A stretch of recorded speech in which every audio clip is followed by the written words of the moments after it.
agradecidos, Pai, te louvamos. Amém, Senhor. Dá-nos entendimento, revelação da Tua palavra. Dá-nos, Senhor, clareza para entender aquilo que o Senhor quer nos falar. Deus, em nome do Senhor Jesus, nós pedimos. Amém, Senhor, amém. Em nome de Jesus. Sim, Senhor, em nome de Jesus. Amém, Pai. Sim, Senhor. Em nome de Jesus. Aleluia, Pai, é mesmo. Amém, Senhor, abençoa mesmo, Senhor, as nossas vidas. Em nome de Jesus. Amém. Em nome de Jesus. Sim, Senhor, em nome de Jesus. Aleluia. Amém, meus irmãos. Amém. Estamos na escola do discipulado, graças a Deus, mais uma vez. Vamos dar continuidade à nossa lição, que é o padrão do discipulado. Amém? Amém. Na aula passada, nós falamos sobre o propósito de Deus. E o propósito de Deus, nós falamos que é ter muitos filhos. Esses filhos semelhantes a Jesus, conformes à imagem do Senhor Jesus. Nós falamos também do projeto de Deus, que é formar através dos ministérios. Quais ministérios? Ministério apostólico, de profetas, de mestres, de evangelistas e de pastores. Os 5 ministérios, né? Ou 4 ministérios. Porque tem uma vírgulazinha lá, pastores e mestres, né? Então dá a entender que os pastores também são mestres. Então, mas já estamos acostumados a falar 5 ministérios, vamos continuar falando assim, né? Então, o projeto de Deus é formar a igreja através dos ministérios. Cada um trabalhando, cada um agindo, o pastor tendo seu lugar, o mestre tendo seu lugar, o apóstolo tendo seu lugar e o evangelista tendo seu lugar, para que a igreja seja edificada conforme a imagem de Jesus. E por último nós falamos sobre o modelo de Deus. Qual é o modelo de Deus? É o Senhor Jesus, Ele nos deu o modelo. Ele padecendo, Ele vivendo uma vida de cruz, Ele nos deu o modelo. O modelo da morte. O modelo da cruz, de viver uma vida de morte do ego, de morte do eu. Amém? Então só recapitulando. E agora nós vamos avançar, falar sobre o método de Deus. Qual é o método que Deus usa? Né? Como que é que se dá o método? E para isso nós vamos abrir a Bíblia em Efésios capítulo 4. Alguém pode abrir, por favor, e pode ler. Efésios capítulo 4.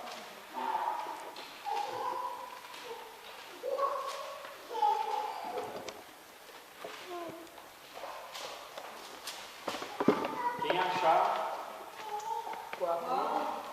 Oi?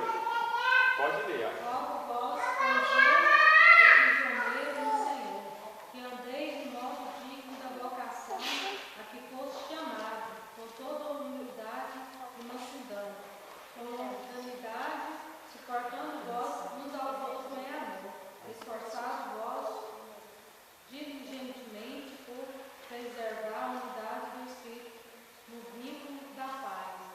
A semente, um corpo e um espírito, como também forte chamada numa só esperança de vossa vocação, a um só Senhor, uma só fé, um só batismo, um só Deus e Pai, de todos no qual e sobre todos age por meio de toda essa influência. Amém. Até aí por enquanto. Então, o apóstolo Paulo está rogando à igreja, pedindo, clamando, né? Ele se identifica aqui como o preso do Senhor. A sua tradução fala isso? Qual está? Prisioneiro. Prisioneiro do Senhor. O que ele está rogando? Que nós possamos andar de modo digno da nossa vocação, né? Que vocação? A vocação que nós somos chamados. Nós fomos chamados para um propósito. Fomos chamados para exercer o ministério de Deus aqui na terra. Assim como o presidente do Brasil, quando ele é eleito, ele tem que formar o seu ministério, né? O seu grupo de ministério, que hoje são 39 ministros. Eu estava vendo sobre isso esses dias. São 39 os ministros da Dilma. Na época do Collor, eu estava vendo, era só 21. Depois do Collor veio o Fernando Henrique com 29.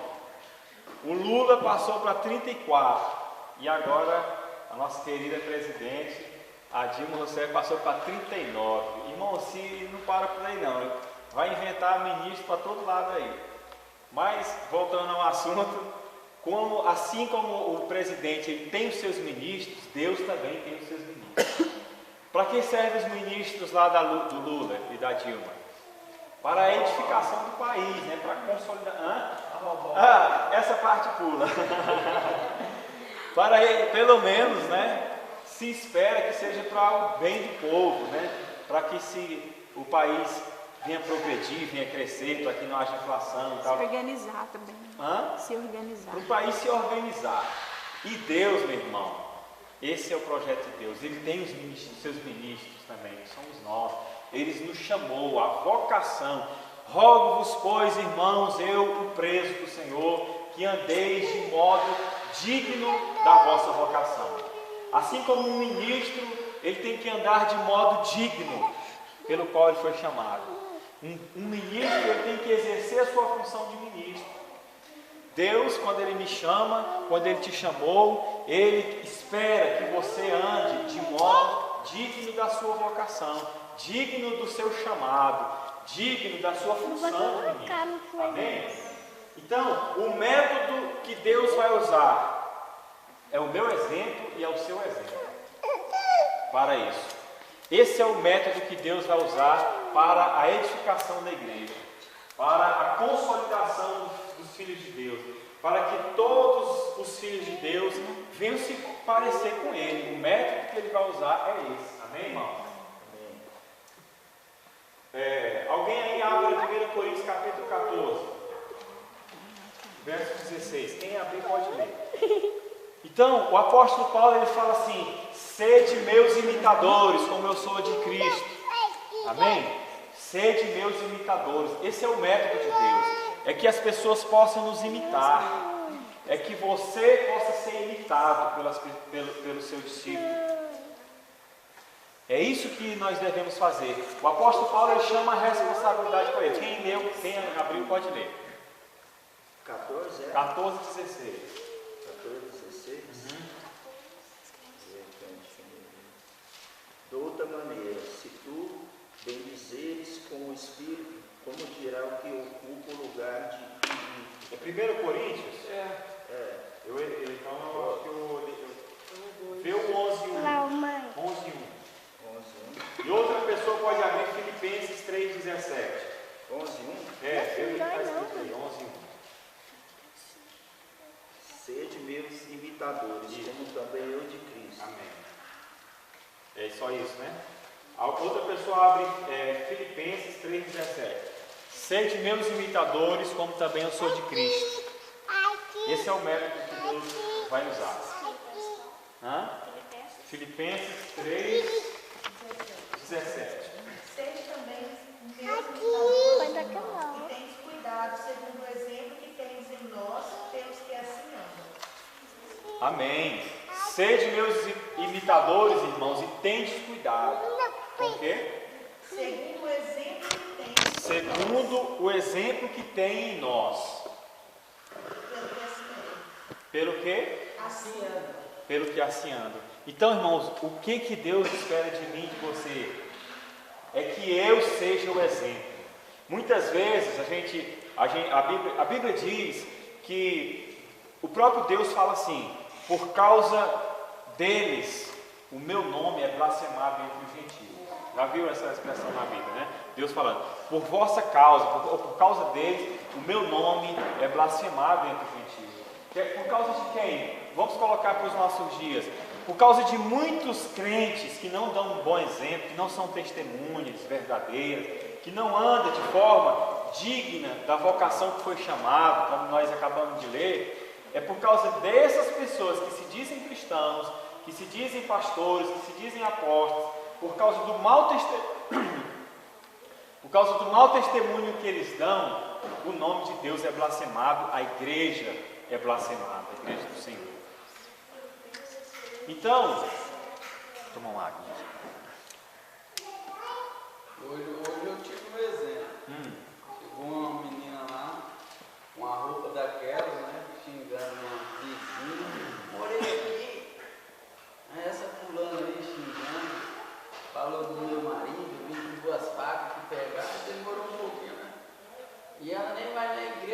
casado, não está nada. Falei,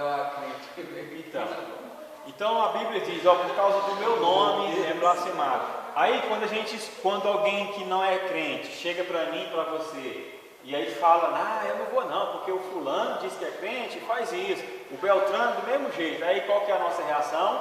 A gente fala assim, não, você não deve olhar para o homem, olha para Jesus, que é o autor e consumador da nossa fé. Não está errado a gente falar isso, mas você quer uma coisa que Deus espera de você nesse momento, é que você fala assim, olha para mim, não olha para o fulano não, olha para mim, eu sou o exemplo.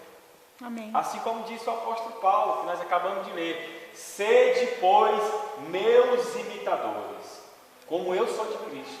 Amém. Você poderia falar isso para alguém? Será que eu poderia falar isso para alguém? É isso que Deus espera de mim e de você. Outra pessoa abre em 1 Tessalonicenses 1,6. 1 aos Tessalonicenses 1,6. Então, quando alguém contar uma história dessa para você, porque o fulano disse que é pastor, disse que é crente, e olha lá o que ele está fazendo. Aí conta o problema que ele fez. Aí a gente, não, irmão, não olha para o homem não, tá certo, você deve falar isso mesmo. Não olha para o homem não, olha para Jesus. Mas se você quer ser mesmo um cristão de verdade, seja como Paulo. Diga. Vós fostes nossos imitadores do Senhor, recebendo a palavra em muita tribulação, com gozo do Espírito Santo. Jesus dos crentes, né? Deixa eu ler aqui. É isso mesmo. 7? Eu falei o quê? 6. E vós fostes feitos nossos imitadores, olha só. Nossos imitadores e do Senhor, recebendo a palavra com muita alegria, né? Com muita paz, com muita prosperidade, com muita tranquilidade, Muitos bens materiais. com muitos bens materiais, na mamata, né? Lá na praia, né? Vocês foram nossos imitadores e do Senhor. Foi assim que a palavra diz? Não foi, né? A palavra está dizendo, vós fostes feitos nossos imitadores e do Senhor, recebendo a palavra em pouca tribulação, em muita tribulação, meus irmãos, em muita, meu Deus, em muita tribulação, com gozo do Espírito Santo. A palavra de domingo, os irmãos se lembram? Tende, meus irmãos, por motivo de muita alegria, o passar por várias tribulações. E aqui o apóstolo Paulo está reafirmando, né? E vós, meus irmãos, tendes se tornado os meus imitadores e do Senhor. Existe uma outra passagem que eu não me recordo, eu não anotei, o caderninho dos irmãos. Lá o Eliomar, ele leu assim, sede meus imitadores como eu sou de Cristo, né? Mas existe uma outra, ali foi na igreja de Corinto, né, que eu pedi para você abrir. Tem uma outra igreja que o apóstolo Paulo ele aumenta o padrão, ele fala assim, sede meus imitadores como eu sou de Deus. Jesus na condição de homem, mesmo sendo Deus, o apóstolo Paulo fala, sede meus imitadores como eu de Cristo. Mas no outra igreja, ele aumenta o padrão, sede meus imitadores como eu sou de Deus. Ele eleva o meu compromisso, a minha responsabilidade e a sua responsabilidade. Então qual que é o método que Deus vai usar, meu irmão? É que nós possamos ser imitadores dele. E depois você vem e fala assim, olha, igreja do Senhor, ou se não, você que está olhando lá para o pastor que fez errado, ou para o irmão ou para a irmã que fez errado, não olha para ele não, olha para mim. Bate no peito. Não porque é cheio, né? Não porque você é arrogante. Não sei se ele vai ver crente depois. Não porque você seja arrogante. Isso aqui não é arrogância, meu irmão. Isso aqui é a convicção. É a convicção do chamado. É a convicção de que você está andando de modo digno.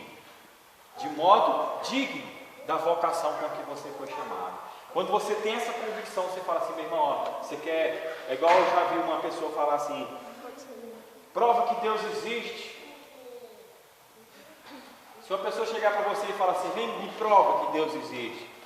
Eu acho que a resposta mais certa que você deve falar assim, anda comigo que você vai ver que Ele existe.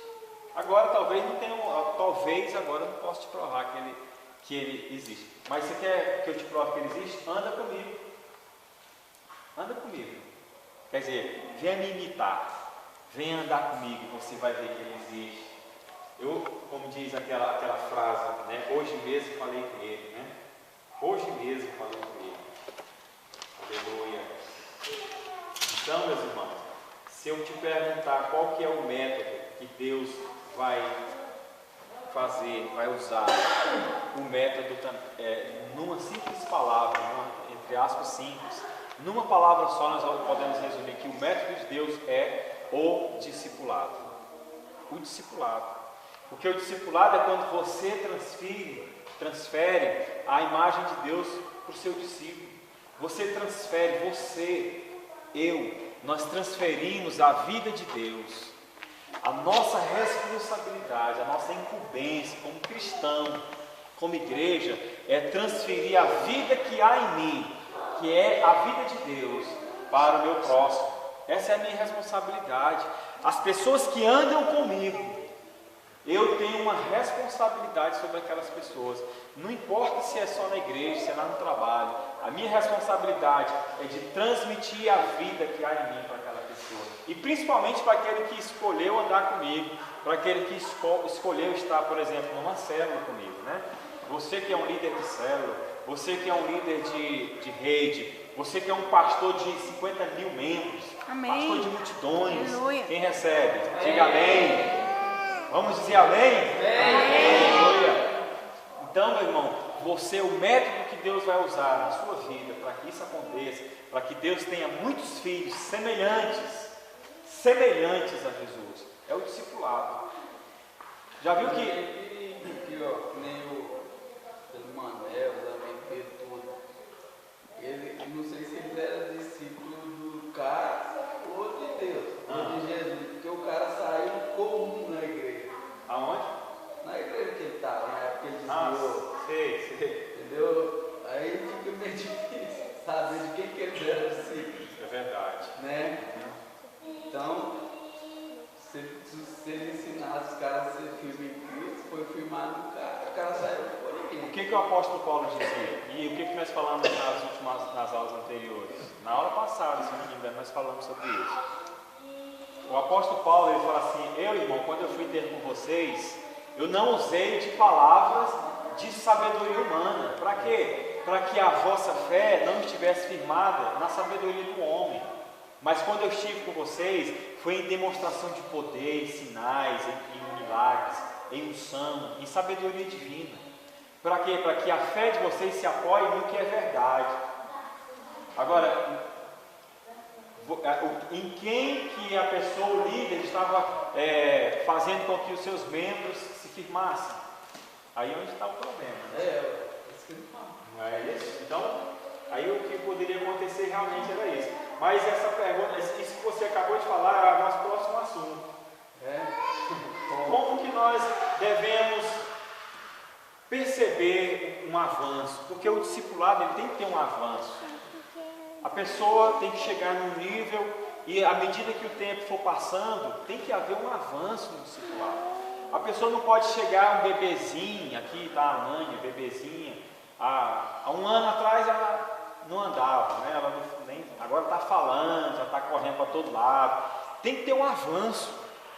Eu e você já fomos um bebê, já tomamos leite.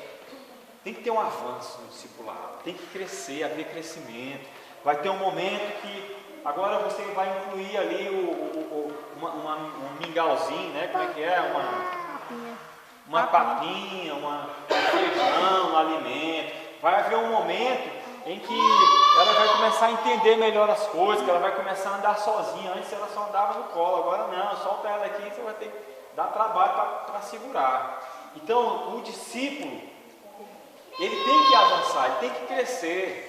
Ele não pode ser aquela criança eternamente, aquele que está sempre precisando de um leitinho, né? Sempre precisando de uma mamadeirinha, uma papinha. Não, vai chegar um momento que vai ter que ter um discipulado mais firme, vai ter que ser notado um nível maior da pessoa. Então vamos perceber na prática na prática com o avanço do discipulado. 1 Coríntios capítulo 3, vamos abrir aí. Uma pessoa vai abrir 1 Coríntios capítulo 3 e outro vai abrir Hebreus capítulo 5. Vamos dividir aí para a gente ganhar tempo. Amém? 1 Coríntios 3, de 1 a 2. Porque usamos para usar carante. Quem abriu pode ler 1 Coríntios 3, 1 a 2. E eu, irmãos, não vos pude falar como a espirituais, mas como a carnais, como a meninos em Cristo. Olha aí, Paulo está fazendo uma reclamação para a igreja de Corinto. Ele fala assim: irmão, quando eu estava com vocês, eu não pude falar com vocês como se fala aos espirituais, Nem como a carnais, como a meninos em Cristo. mas como a carnais, como a meninos em Cristo.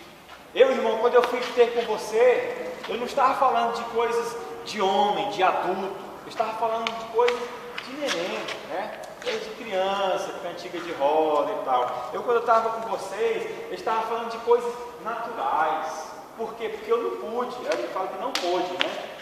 Ele fala que não pôde. Eu não pude. Por que ele não pude? Porque ele ia entender. Quem abriu o próximo aí? Hebreus 5, acho que é 14. Hebreus 5, 13. Esse aqui não está lendo 2? Peraí, está lendo 2. Lê só. Com leite vos criei, Olha. e não com carne, porque ainda não podias, Olha. e nem tampouco ainda agora podeis. Misericórdia. Com leite vos criei, né?